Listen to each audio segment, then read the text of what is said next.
I have quite the thing to show you guys today.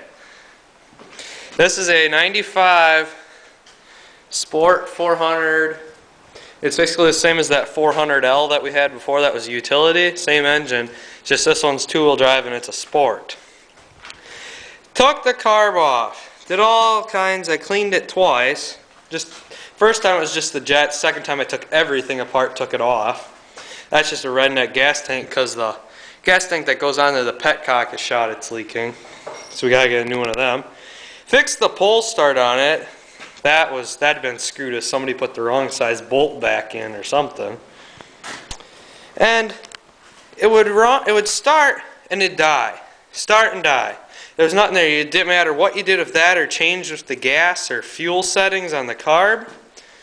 Then it was leaking out of this little pipe that comes off the engine. It comes off the engine here and then goes to the exhaust. And it was leaking yuck out of here. It had some watery yuck in it. Stuff that's coming out there. And it was leaking exhaust out. I'm like, it really seems like there's a lot of pressure there. So I took that off, started it up, and by golly, it ran perfect. So I took this off, I blew out this end, I put the air hose in there, shoved the rag around to seal it up. What do you know?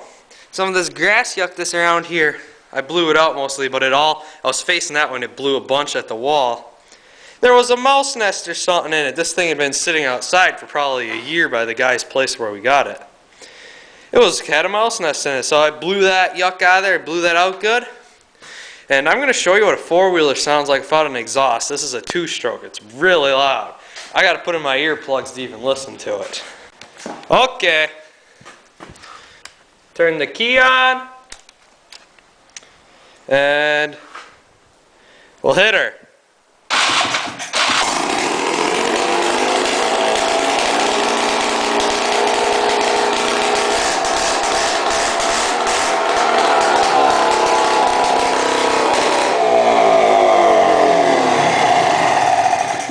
Something else interesting to show you, just a little tidbit of info. If you have an exhaust that's leaking bad on one of these Polarises, these older ones, they have these on the exhaust.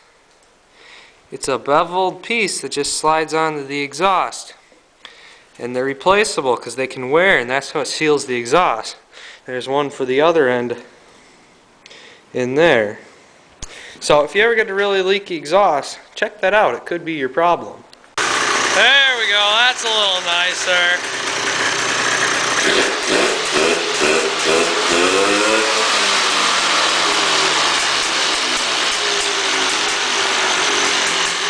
Sounds good.